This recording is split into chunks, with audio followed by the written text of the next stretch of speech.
Hablemos de lo que serían las alteraciones estructurales mínimas. Este término lo introdujo el doctor Paulo Pontes en 1994. El doctor Paulo Pontes es de Brasil. Y es muy importante porque esto es como un punto honor tocarlo. Las alteraciones estructurales mínimas son variantes anatómicas, no son malformaciones. Las alteraciones estructurales mínimas son congénitas, por lo tanto no podemos decir lesiones estructurales mínimas, que se comete mucho el error, porque la lesión es una injuria, ¿ok? Que es producida, por lo tanto es adquirida. Entonces recordemos siempre, alteración estructural mínima son variantes anatómicas que cuando se expresan clínicamente, que en ocasiones no se expresan, digamos que altera la calidad vocal, su repercusión como tal es la calidad vocal. Entonces el doctor Pontes divide las alteraciones en 4 grupos importantes que son, en primer lugar, las asimetrías laríngeas, en segundo, las variaciones de la proporción glótica, en tercer lugar, las alteraciones estructurales mínimas propiamente dichas que toman lo que es la cobertura de las cuerdas vocales y las vasculodigénesis. Muy bien, entonces hablemos en primer lugar de lo que serían las asimetrías laríngeas. Todos tenemos la creencia que la laringe es simétrica, que una parte de la laringe, que una mitad es una especular de la otra, y sabemos que no es así. De hecho, digamos en la parte de rinología, en estética, sabemos que si yo tomo y divido la cara en dos y uno las dos partes derechas, por decir así, no somos simétricas completamente. La verdad es que presentamos asimetrías tanto de naturaleza anatómica como asimetrías de naturaleza funcional. ¿Y cuáles serían estas asimetrías que pueden pasar desapercibidas cuando vemos al paciente? Porque cuando viene el paciente con disfonía, nos enfocamos solo en las cuerdas vocales y estamos perdiendo una gran cantidad de información alrededor de ellas. Las anatómicas se trata en cuanto a lo que es variantes del tamaño. Por ejemplo, en esta lámina vamos a ver que la cuerda vocal derecha es de mayor longitud que la izquierda. Voy a tener también un tiroaritenoideo, por ejemplo, con una mayor masa muscular, por lo tanto más voluminoso un lado que el otro, un ventrículo de Morgagni más amplio que el otro, bandas ventriculares asimétricas, repliegues uno más corto que el otro. Entonces son cosas que de entrada al hacer la telelaringoscopia tenemos que tomar en cuenta, porque puede ser que lo cataloguemos como una disfonía funcional porque no vemos nada, pero esta disfonía funcional no es tal, es una asimetría laringea que me termina repercutiendo y produciendo una, por ejemplo, fatiga vocal, que es por lo cual llega el paciente a la consulta. Entonces, este otro ejemplo, y fíjense lo común que puede ser si fijamos en esto. Tengo una cuerda vocal derecha más larga que la izquierda, y de hecho, esta asimetría de la cuerda vocal produce que tengo una glotis posterior que está oblicua. O sea, yo veo aquí en la parte posterior que esta línea no es completamente, no es atrás, como estamos acostumbrados a ver. Bien, sin embargo, el paciente fona, el paciente cumple su función y probablemente la queja que tiene cuando llega a la consulta es la fatiga vocal. En cuanto a la naturaleza funcional, podemos tener que una cuerda vocal abre más que la otra y no quiere decir que tenga una paresia. Y puede pasar que muchos de estos pacientes cuando llegan a la consulta refieren que pensaban que era una paresia, que le hicieron una electromiografía laringea y se sorprendieron porque la electromiografía laringea dio normal. Y es porque simplemente esto avala que es una asimetría. El cabalgamiento aritenoideo también es una asimetría, pero de tipo funcional. Fíjense que el aritenoide derecho está cabalgando sobre el izquierdo. Ahora, si yo tomo mi atención solamente en los aritenoides, pierdo información. Entonces, vamos a esperar un poco en el video y van a observar que en la cuerda vocal derecha tengo un sulco estría mayor. ¿Por qué? Porque las alteraciones estructurales mínimas generalmente vienen acompañadas. Son muy raras las veces que parece una sola. Y cuando veo una alteración estructural mínima, tengo que buscar si hay algo más allí. Si tengo esta variante aquí y sigo fijándome, observo que tengo aquí un sulco estría mayor en la cuerda vocal derecha, por ejemplo. Muy bien, entonces pasemos al segundo grupo, que son las alteraciones de la proporción glótica. Se olvida, digamos que lo dejamos mucho en el olvido, no lo tomamos en cuenta, pero esta es la explicación de por qué los niños y las mujeres hacen, por ejemplo, nódulos vocales, por qué los hombres tienen una mayor incidencia de granulomas por abuso vocal. Entonces, ¿qué consiste? Si yo trazo una línea que va de los procesos vocales de uno al otro y trazo otra línea que va de la comisura anterior a la glotis posterior, eso me permite dividir lo que sería la glotis fonatoria de la glotis respiratoria. Ahora, si yo la fonatoria la divido entre la respiratoria, es que me va a dar esta proporción que en los hombres tiende a ser 1.3 y en las mujeres alrededor de 1. ¿Y para qué me sirve esto? La proporción glótica es la que nos da como reflejo los hiatos. ¿Ok? Los hiatos, digamos que, por ejemplo, fisiológicos como el triangular posterior, que lo vamos a decir ahorita. Y el impacto en la voz va a depender no tanto de la proporción glótica como tal, sino de la tensión muscular que tenga ese paciente para hablar, del uso abusivo de la voz o de una coordinación fonorrespiratoria, que al estar incoordinado, entonces estamos activando constantemente el cricoaritenoideo posterior a destiempo y esto produce también que aumente el hiato posterior. ¿Qué ocurre? Si yo tengo una glotis de una relación, de una proporción glótica alrededor de 1, es una glotis que tiende a ser redonda, lo cual es característico en las mujeres y en los niños. Y una glotis redonda condiciona a que, por ejemplo, entre un 60 y 70% de las mujeres y niños tienen un hiato triangular posterior, que es fisiológico. Pero esto condiciona que el aumento de contacto, si yo abuso de mi voz, mi aumento de contacto va a ser en el tercio medio de las cuerdas vocales. Por lo tanto, una glotis con una proporción glótica de alrededor de 1, femenina, redonda, tiene una mayor condición para desarrollar nódulos vocales. Y en un hombre que la laringe es ovalada, que su proporción es entre 1.3 aproximadamente, el aumento al cierre glótico es completo, se toca hasta los procesos vocales, y el aumento de contacto de los procesos vocales en el uso abusivo de la voz me va a condicionar a los hombres a desarrollar más granulomas. Por lo tanto, paciente que llegue referido con un diagnóstico de nódulos masculinos, adulto, con un diagnóstico de nódulos vocales, tenemos que dudar de ese diagnóstico. O sea, puede ser un pólipo incipiente con una reacción contralateral, puede ser un microquiste que esté inflamado y no me deje notarlo al principio con una reacción contralateral en el caso de los hombres, ¿bien? Porque por proporción glótica, teóricamente, no da.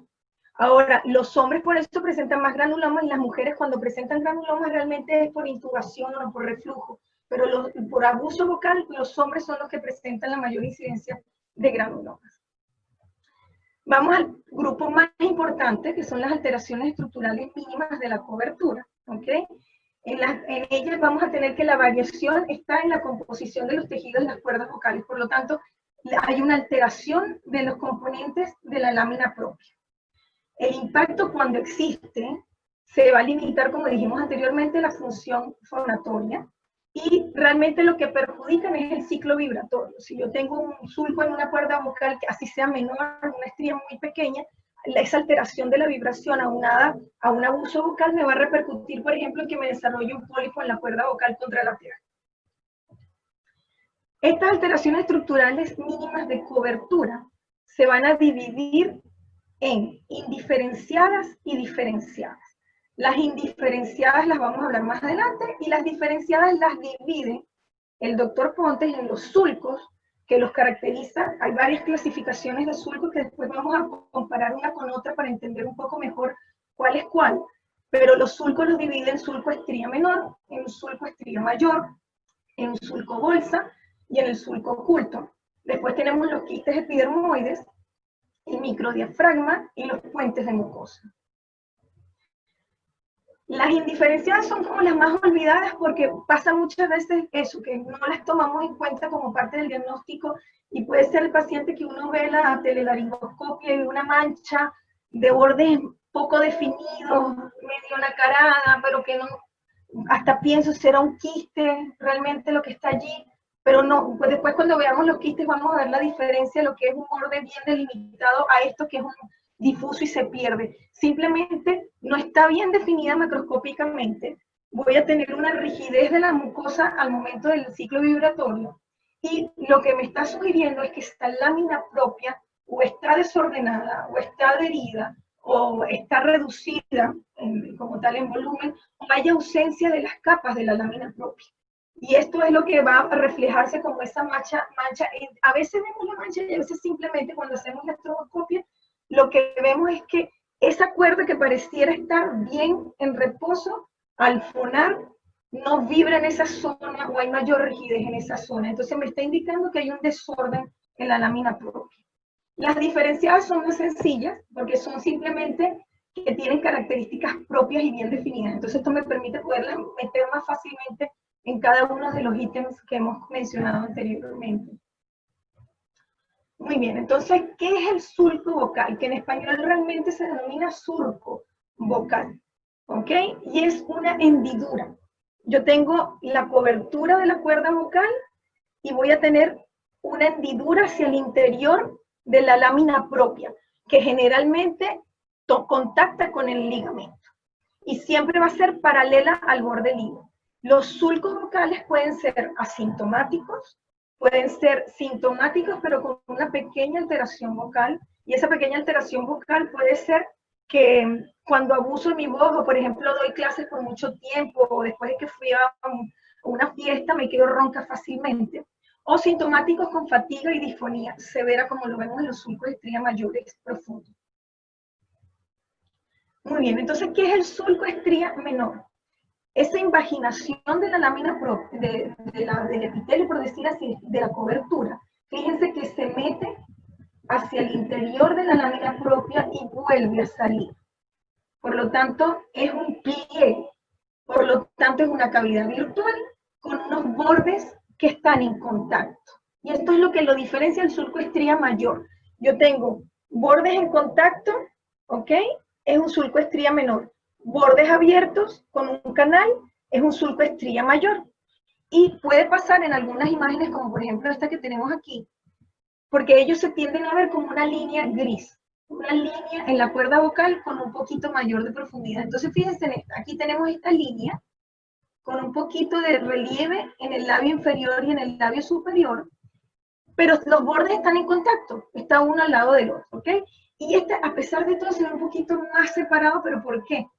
Porque si recordamos que por el efecto de Bernoulli, las cuerdas vocales, al pasar el flujo de aire, primero golpean abajo para después hacer apertura, o sea, hacemos la apertura, abre y después vuelven a cerrar aquí. Este golpeteo que hace abajo hace que lo primero que se inflame en un surco estría menor sea el labio inferior.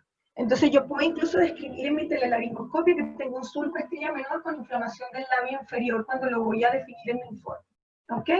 Aquí tenemos otra línea gris que me indica un surco estría menor. Ahora, el surco estría mayor sigue siendo una invaginación de la lámina propia, solo que aquí hay un canal. Por lo tanto, los labios están separados y hay un espacio entre los labios. Aquí vamos a ver un ejemplo, ¿ok? Hay una profundidad. Aquí vemos labio inferior, labio superior y un canal. Literalmente se hace un canal entre los labios del surco. Entonces vamos a ver un ejemplo de un video de un surco estría mayor. Vamos a ver microweb también. Voy a aprovechar en una de estas inspiraciones. El microweb se vio allí otra vez. Y vean que tenemos un canal, más que todo cuando está en la inspiración. Vean esta vasculodigenesía para aprovechar. Y vean el canal que hay entre los bordes. La mayoría, cuando es un surco estría mayor profundo, me va a condicionar entonces a que tengo un hiato fusiforme. Bien, que en este caso es de borde irregular, pero sigue siendo un hiato fusiforme. Y como no vienen solas, en este paciente tengo un surco estría mayor bilateral, tengo un microdiafragma de la comisura anterior y tengo una vasculodigenesía señalable. ¿Ok? Muy bien. Entonces, surco bolsa. El surco bolsa es más difícil de diagnosticar y también es menos frecuente. Entonces, al ser menos frecuente, tal vez no desarrollamos la misma pericia en diagnosticarlo que los otros surcos que son los comunes. Bien. Sin embargo, yo voy a tener una invaginación de la lámina propia de la cobertura que se va a ir hacia el interior de la cuerda. Aquí me fui. Ajá, hacia el interior de la cuerda y me va a hacer una cavidad. Entonces, ¿qué ocurre? Simplemente, como el sulco estría menor, que se tocan los bordes, yo voy a tener se tocan los bordes aquí, pero adentro de la cuerda vocal hay una cavidad. Y esa cavidad se llena de detritos. Y como se llena de detritos, voy a tener que la mucosa, digamos que la cuerda vocal se abomba. Entonces, no es que protruye sin la línea media como si fuera un pólipo, es que es como si hubiese algo rellenando la cuerda vocal que la hace que se vea desde arriba como que está abombada, ¿ya? Y hace crisis. Digamos que para que tal vez graficarlo un poco más, como cuando tenemos el calcium en las amígdalas, que tenemos esos bolsillos en las amígdalas que se llenan de calcium y hace la crisis, que el paciente se queja, le molesta. Esa queja y esa molestia realmente es cuando está llena esa bolsa, la disfonía mayor, y cuando se vacía parte de ese detrito, baja un poco la crisis y baja un poquito la disfonía, y por eso el paciente tarda más en consultar. Vamos a ver entonces aquí un ejemplo de sulco bolsa. Entonces, fíjense una cosa, el sulco bolsa tiene la ventaja, bueno, la ventaja, pero es difícil de ver también, ¿no? Pero tienen que recordar que cuando vamos a hacer una telelaringoscopia en el paciente, yo siempre le tengo que pedir, hay dos cosas importantes que le vamos a pedir al paciente. Primero, que carraspee, porque si se me acumula saliva, secreción en esta zona de comisura anterior, cuando él abra las cuerdas vocales, yo voy a tener dudas si es un microdiafragma o es realmente lo que está ocurriendo es que haya saliva y me haga creer que lo hay. Entonces, carraspee, por favor, vuelven a pedir que inspire, que respire, y es muy importante que le pidamos al paciente una fonación inspirada, un susto para adentro. Hágame un susto para adentro. Y eso me va a permitir que se desplace la cobertura y me deje ver. En este caso, por ejemplo, en los sulco bolsa, me deja ver la boca del sulco bolsa, ¿ok? Que en ocasiones podemos lograr verla con esa maniobra. Y cuando hablemos más adelante del puente de mucosa, gracias a esa inspiración, voy a ver que se desplaza el puente. Si yo le digo al paciente que solo respire sin pedir esa fonación inspirada, no puedo de repente diagnosticar lo que está ocurriendo. Entonces, la boca de este sulco bolsa está aquí. Es que es tan difícil seguirla con el cursor, pero está aquí. Por acá. ¿Ok? Que es esa rayita un poquito más violáceo, rojita en esa zona. Y en este está aquí la boca. ¿Ok? Él tiene una boca y de ahí va la cavidad. Y si ven, me puede hacer pensar que tengo un quiste profundo bilateral, pero los bordes no están bien definidos. ¿Ok? Entonces ya cuando veamos los quistes van a ver la diferencia y ven esa vasculodigenesia que me está apuntando el sulco bolsa de la cuerda vocal derecha. ¿Bien? Muy bien. El sulco oculto. Entonces, la hendidura del sulco oculto se observa solamente con luz estroboscópica. Ahora, ¿por qué se observa con luz estroboscópica? No quiere decir que sea la luz estroboscópica mágica y que gracias a ese tipo de luz yo logre que aparezca el sulco oculto, sino que al poner el efecto estroboscópico yo puedo ver en cámara lenta, no toda la cara inferior de la cuerda vocal, pero parte de la cara inferior de la cuerda vocal.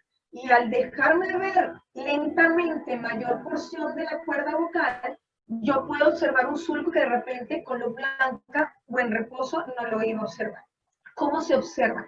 Yo voy a ver en ocasiones como en la foto, que se ve el sulco como tal en la luz estroboscópica, y en el video que les voy a mostrar no se ve un sulco como tal, sino que vamos a ver un quiebre. En el momento que hace la onda, voy a ver como un escalón y sigue, como un escalón y sigue. Escalón, un quiebre a mitad y que continúa, ¿ok? Entonces, este es el mismo paciente que en luz blanca yo tengo unas cuerdas vocales que aparentemente están bien. Pero cuando aplico la luz estroboscópica, logro ver este sulco que se me estaba ocultando hacia la porción inferior. Entonces, vamos a verlo aquí en el video. Fíjense aquí un tip. Yo tengo unas cuerdas vocales que en reposo, van a ver que cuando está inspirando, formalmente no en ese reposo como tal, sino cuando están abiertas las cuerdas vocales, son unas cuerdas vocales lisas, de borde libre, lisos, sin problema. Sin embargo, estamos hablando de un paciente de 22 años. Si yo tengo un paciente de 22 años y veo esta depresión acá, y veo esta otra depresión acá, y de hecho más adelante van a ver otro reposo donde los procesos vocales incluso son un poco más prominentes, a mí algo me está indicando, y por supuesto el paciente viene a la consulta porque está disfónico, a mí algo me está indicando que hay algo en la lámina propia de esa cuerda vocal que no está funcionando bien, porque debería tener una cuerda tonificada con un borde libre, recto, por decir así, ¿ok? Pero fíjense, abierta no parece nada, abierta se ve normal. Luz blanca, que no veo absolutamente nada, por supuesto.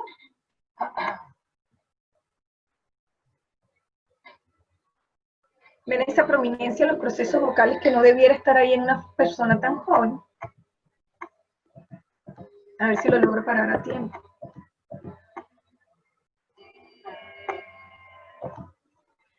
Ok, no sé si logran ver, pero se van a fijar en los siguientes ciclos vibratorios que aquí, en esta línea que les estoy marcando de este lado y en esta línea que les estoy marcando de este otro lado, está el quiebre, el escalón. Entonces lo voy a poner ahorita a rodar de nuevo y busquemos el escalón. Solo un escalón, no es que estoy viendo un surco estría mayor franco como lo que estábamos hablando.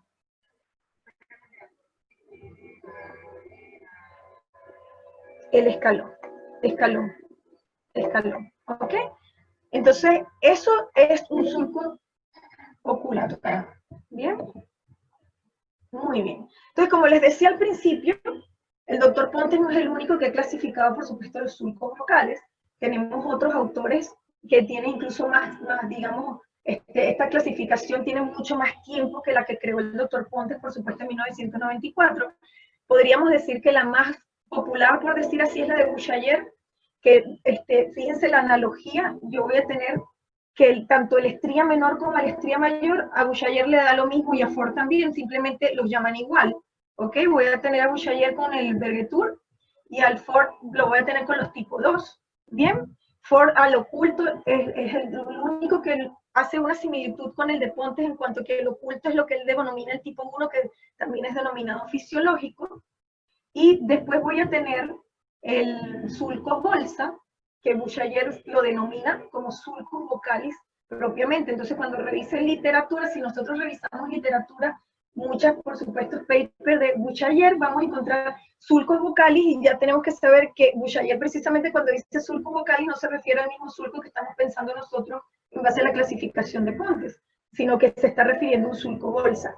Y Ford lo denomina como tipo 3. Nakayama, digamos, es como la menos popular, pero es interesante este cuadro en el cual tenemos como la analogía de las tres diferentes, de las 4 clasificaciones de surco.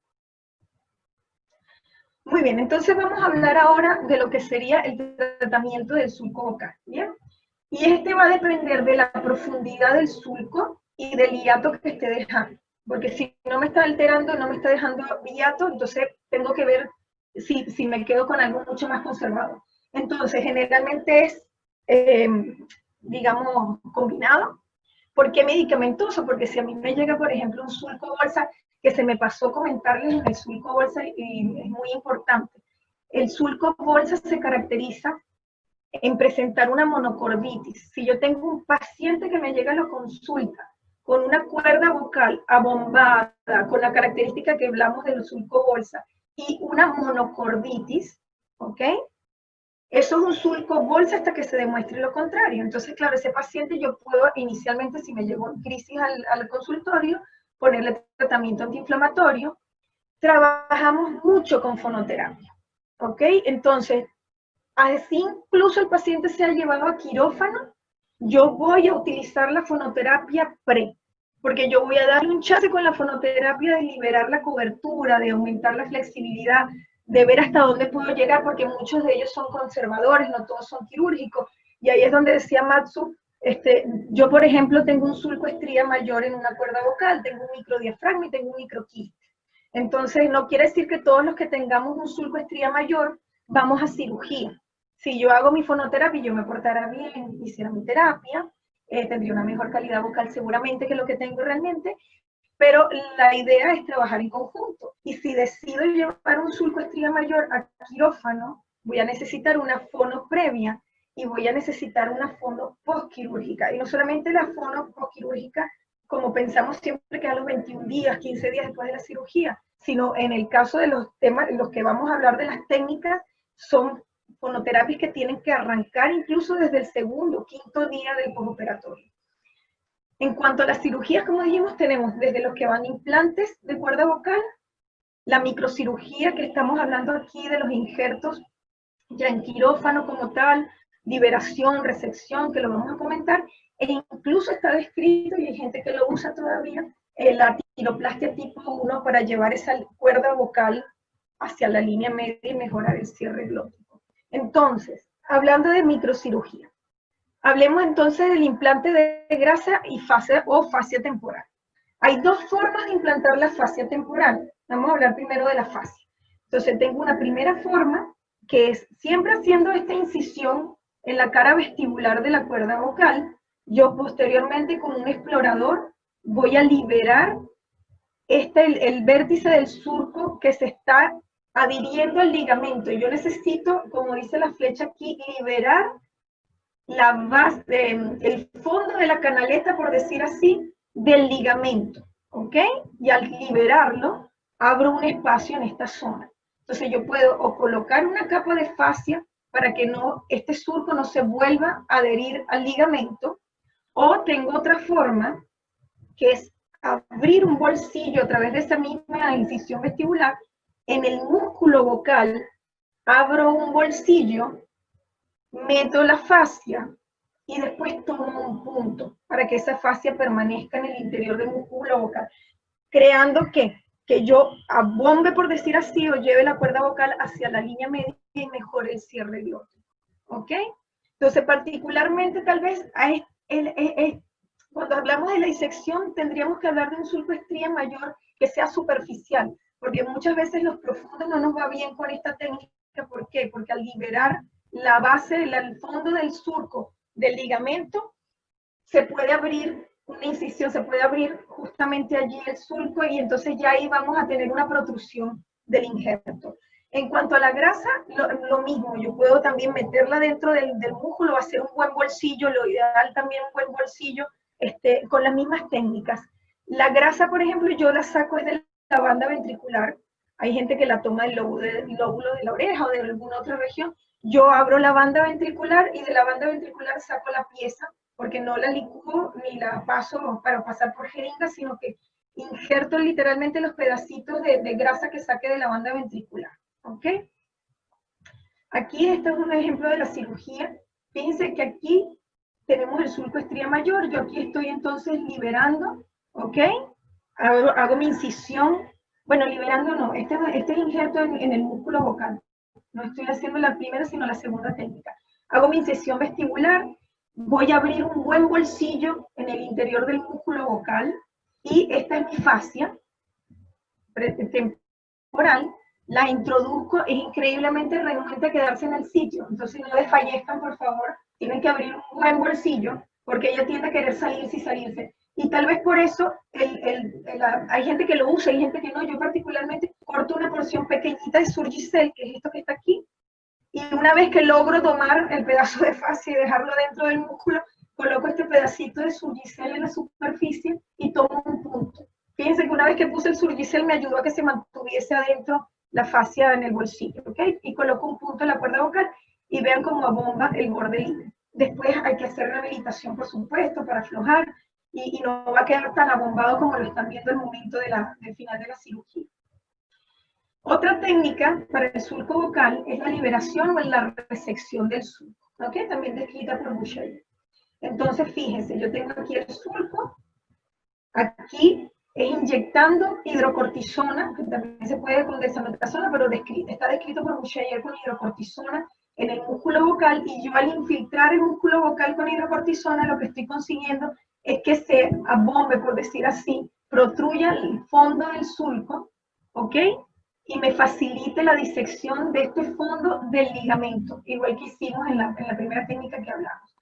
Una vez que entonces yo haga esta liberación, esta separación del fondo del surco del ligamento, yo entonces voy a hacer esta incisión, que la va aquí viendo en este corte, lo que voy a quitar es este borde del surco el fondo y el otro borde del surco, que si lo vemos desde este punto de vista, voy a hacer un ojal alrededor del surco, y una vez que se vaya reabsorbiendo la hidrocortisona, entonces va a quedar los labios en unión. Esta es la incisión vestibular que hicimos inicialmente, que se desplaza hacia la línea media, y aquí se unen los bordes del ojal que yo retiré.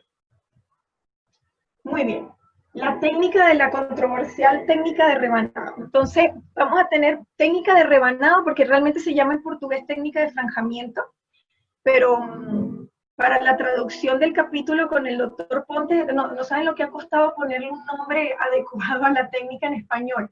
De hecho, en el libro de María Cristina Jackson Menaldi, salió como técnica de sección y desplazamiento, pero queda como muy largo el nombre, y entonces se lo tradujimos de otra forma, que es técnica de rebanado. Pero estamos todavía como, o sea, una cosa que pobre doctor Pontes lo cargo loco, porque estamos viendo si rebanado de repente es más fácil de entender que el otro nombre que se colocó en el capítulo de Jackson Menaldi, ¿no? Sin embargo, ¿en qué consiste esa técnica de rebanado? Hacemos una incisión en la cara vestibular, aquí estamos viendo desde arriba, y yo voy a liberar, voy a meter entonces por este bolsillo, por aquí voy a hacer el bolsillo de separar el surco del ligamento, lo más subglótico que pueda hacer ese bolsillo, y después voy a hacer diferentes secciones rebanadas, ¿ok? Voy a diseñar varias rebanadas respetando, muy importante respetar la comisura anterior para que no hagamos daño, y voy a hacer diversas rebanadas de 2 milímetros de profundidad aproximadamente, y esta rebanada va a llegar hacia la base, hacia el cono elástico, por la cara subglótica de la cuerda vocal. ¿Qué es lo que hace esto? Por eso se llama también técnica de sección y deslizamiento. Estas rebanadas, después se va a crear digamos, un relleno de tal entre las secciones que se realizaron, y esto le da volumen a la cuerda vocal. Pero esta es una de las técnicas que les comentaba, que prácticamente tienen que hacer fonoterapia en menos de 3-5 días del postoperatorio, para evitar la retracción fibrosa que va a ocurrir durante la cicatrización durante el postoperatorio. Esta es, digamos, la más cruenta y la menos conservadora. Ahora, particularmente, esta es la que yo más utilizo, que es la que más me gusta, que es lo mismo, hago una incisión en la cara vestibular, separo con el explorador el surco de la ligamento, como hemos venido haciendo siempre. Aquí fíjense que estoy exponiendo el ligamento como tal, y como ese ligamento tiene una tensión, yo voy a hacer el franjamiento interno, que es el rebanado interno, ¿no? Que es las múltiples secciones del ligamento, ¿bien? Para perder esa tensión que le da a la cuerda vocal. Entonces, fíjense aquí las secciones, y yo tengo dos opciones. O lo dejo así tranquilo y arranco una buena fonoterapia de vibración en el postoperatorio inmediato, no inmediato, pero de 4 o 5 días. Arranco a empezar a trabajar con las fonoaudiólogas, o incluso en ese bolsillo que hice, que corté la tensión del ligamento, puedo rellenarlo con grasa, por ejemplo, y tomar mis puntos de la grasa. Okay, de la grasa no, perdón, de la cara vestibular, para que no se nos salga. ¿Bien? Muy bien, entonces vamos a hablar ahora de lo que serían los quistes epidermoides. Es una cavidad cerrada, entonces aquí ya no hay una comunicación, ya no es una canal, ya no es una apertura con una boca, no, aquí simplemente es una cavidad que se conformó dentro de la cuerda vocal, y ese quiste está con un contenido de material de descamación y de cristales de colesterol. Ese contenido puede ser líquido o sólido. Cuando es líquido es porque es como incipiente, por decir así, está comenzando, grisáceo en las fases iniciales y perlado, nacarado en las fases tardías. ¿Bien? Muy bien, entonces vamos a hablar, acuérdense que tenemos que el quiste epidermoide se divide en profundo, superficial y fistulizado. Entonces aquí tenemos los profundos, que simplemente es porque no me alteran el borde libre de la cuerda vocal. Fíjense este quiste qué bonito es, porque es muy raro conseguir un quiste líquido. Aquí está, esto es un quiste que está comenzando, está en su fase inicial. Entonces este es el quiste, y estas manchitas que ustedes están viendo aquí son burbujitas, por decir así, como cuando vemos una otitis por efusión, que se ven los niveles hidroaéreos. Son niveles hidroaéreos en el interior del quiste, y sus buenas dos vasculodigenesías señalándolo. El superficial, que tiene un contacto con la túnica mucosa Bien, entonces vean cómo definitivamente altera el borde libre. Aquí sobresale aquí un poco, pero sobresale, ¿ok?, de la cuerda vocal. Y el fistulizado, generalmente un quiste que era superficial y que por el fonotrauma se abrió. Entonces voy a tener salida de material. Este es un típico paciente que de repente llega a la consulta con un quiste o les dice que tiene crisis de buena voz con mala voz, y es porque simplemente en ese periodo de abuso vocal se fistuliza, se vacía y vuelve a comenzar el proceso. ¿Okay? Entonces son más inconstantes a la hora de ir a la consulta y al tratamiento. El tratamiento del quiste epidermoide, simplemente disecarlo y sacarlo. Entonces yo hago una incisión en la cara vestibular, ¿ok? Y voy a liberar el quiste en todas sus paredes, digamos así. Entonces tengo una pared, la lateral y la medial, ¿bien? Y es muy importante que cuando vayamos a liberar el quiste, primero debemos liberar la porción del quiste que está hacia el borde libre. ¿Por qué? Porque si yo tengo este quiste adherido hacia el ligamento, me le permite hacer como una fijación, un sostén para que yo pueda hacer el borde libre, que es mucho más fácil de que hagamos una herida o que lastimemos la mucosa. Yo puedo trabajar con él fijado aquí al ligamento, puedo trabajar mejor y liberar esta porción. Y una vez que tenga mejor liberada esta porción, me voy a liberar la porción que está adherida al ligamento. Entonces, una cosa de la cual yo me ayudo mucho a la hora de disecar los quistes, la pespunteada me está señalando el quiste epidermoide, y esta lineal es el algodón, un algodoncito, un cotonoide, cotonito, dependiendo de en qué país, ya aprendí, dependiendo de qué país está, tiene un nombre diferente. Entonces, este pequeño algodoncito, pequeño, que cuando lo metan en el microscopio se van a dar cuenta de lo pequeño que es, me ayuda a que yo, por ejemplo, lo coloco en este lugar, en un vértice, y me mantiene un poquito más abierta los labios de la incisión que hice, para yo trabajar un poco mejor en las otras partes del quiste. Y después tiendo realmente a llevar este algodoncito a la parte superior y trabajo la porción inferior. Esos quistes están en forma de uso, entonces lo libero de un lado o del otro y tengo un uso que lo conecta hacia la comisura anterior y hacia la posterior, por decir así, para que tengan idea del uso que está formando. Por lo tanto, yo una vez que libere estos lados, voy a liberar esas fibras del uso superior y las fibras del uso inferior. Aquí ya están cortadas las del superior y aquí estoy cortando las del inferior para posteriormente resecar. Unos son más líquidos que otros. Es frustrante porque muchos de ellos se vacían. A veces hay unos que son de un material más tipo grasa, entonces es más fácil manipularlos y sacarlos en bloque. Pero cuando se vacían, tienen que tener la precaución de tratar de tomar la cápsula. Y si tienen la duda de que algo quedó allí porque sacaron parte de la cápsula superior y quedó como un hilo de moco, por decir así, con el mismo cotonito, el algodón, limpien bien, y si ven alguna tirita de tejido, por favor la sacan con el saito, puede ser, para tratar de no dejar cápsula en el interior, porque si no puede después a la larga con los años hacer un microquiste y volverse a desarrollar. Y vean cómo aquí queda lineal la incisión. El microdiafragma laringeo, tenemos una pequeña membrana de mucosa en la comisura anterior, entonces es un microdiafragma. Si hay un paciente llega con una membrana con dificultad respiratoria, estamos hablando ya de una malformación congénita o una sinexia. Entonces, estos son pequeñas membranas en la comisura que pueden ser a nivel glótico y subglótico. Entonces, fíjense, esta es subglótica porque yo estoy viendo aquí la punta de las cuerdas vocales y por debajo de esa punta veo esta pequeña micromembrana. Aquí fíjense que no logro definir también la punta de las cuerdas vocales, por lo tanto da la impresión de que es más a nivel glótico. Y lo mismo aquí no veo una punta. Entonces aquí tengo una a nivel glótico y esta pareciera ser una pequeña a nivel subglótico. Puedo ver a veces incluso la glótica y dos subglóticas, ¿ok? No necesariamente es una la que podemos ver. Y en cuanto al tratamiento del microdiafragma, rara vez se lleva cirugía porque el riesgo de que vaya a ser una cicatriz más extensa y repita, no merece la pena el riesgo-beneficio, ¿ok? Entonces, ¿qué vamos a trabajar con estos pacientes que tienen un microdiafragma?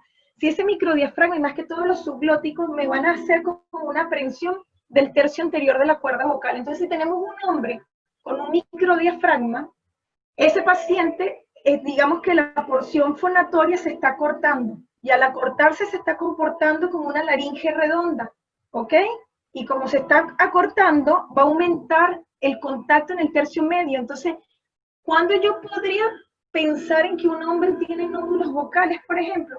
Si yo tengo un microdiafragma que me está conteniendo ese tercio anterior, o por ejemplo tengo un hombre que por algún problema endocrino no logró hacer en la pubertad esa, digamos, elongación de la laringe, alargamiento de la laringe, y siga teniendo una proporción glótica similar a 1, lo cual entonces lo condicionaría ese tercio medio. ¿Okay? Entonces son de las condiciones que uno podría tomar en cuenta para decir, ok, esto sí pueden ser unos nódulos vocales o no.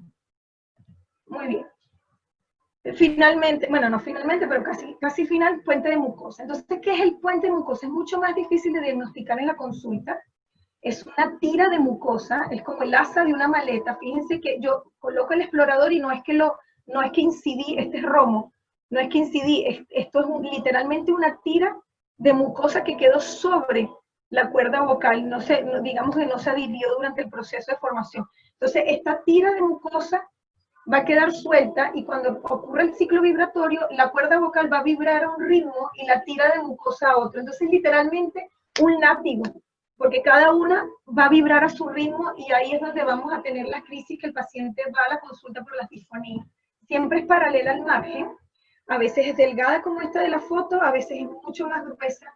Cuanto más gruesa, menos podemos pensar en solamente seccionar y quitar, y menos si está en el borde libre, porque entonces estamos perdiendo borde libre. Entonces, es muy controversial la decisión, ¿no? Entonces ya vamos a hablar de eso. Ahora les voy a mostrar este video. Fíjense lo importante de la inspiración fonatoria. Fíjense que en reposo no se ve nada en la cuerda vocal, pasa como si nada. Pero cuando le pido la inspiración fonatoria, vean cómo se desplaza esa tira de mucosa hacia la línea media.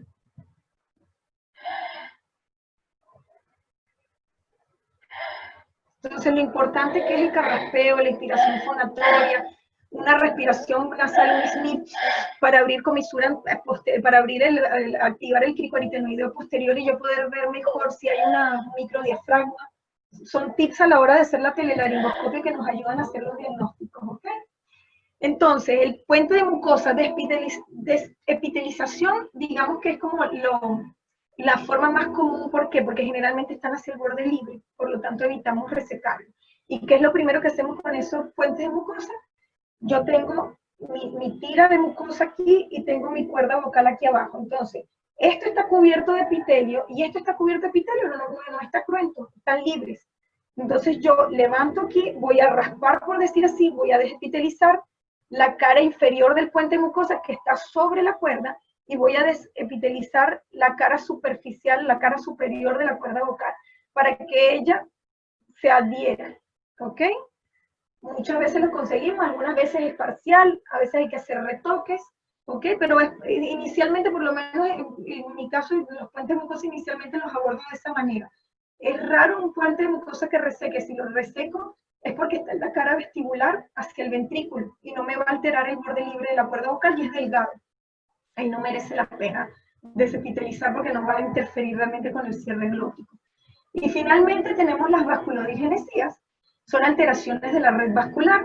Esa disposición capilar va a ser diferente a la longitudinal a la cual está ella acostumbrada. Simplemente, si yo tengo vasos sanguíneos que transcurren de anterior a posterior en la cuerda vocal, pero tengo un desorden en las capas de la lámina propia que no va a permitir que ese vaso logre llegar a su destino, va a tener algo que lo tropiece y que no permita. ¿Y qué ocurre? Ese vaso dilata, se dilata, por decir así. Entonces es como una varice. Y la ventaja que tienen las vasculodigenesías es que funcionan como pointer, porque ellas paran justo en ese desorden de fibras que no les está permitiendo avanzar.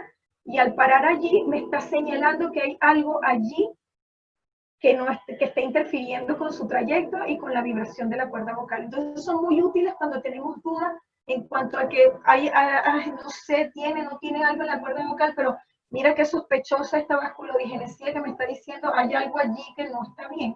Aquí además tenemos un surco estría. Y fíjense aquí lo mismo, dos vasculodigenesías señalando nuestro lindo quiste grisáceo líquido. Lo mismo acá, no, yo no veo algo bien definido como tal, pero algo me está señalando que aquí hay un desorden. ¿Ok? Por lo tanto, se estaba vasodilatando, se estaba dilatando. Muy bien, entonces, para concluir, vemos que las alteraciones estructurales mínimas de cobertura son la respuesta a muchas de esas disfonías sin causa aparente. El edema, la hiperemia, la leucoplasia o el pólipo pueden distraer tu atención de una alteración estructural mínima de cobertura. Y donde hay una, puede haber dos o más. ¿Ok? Listo. Muchísimas gracias.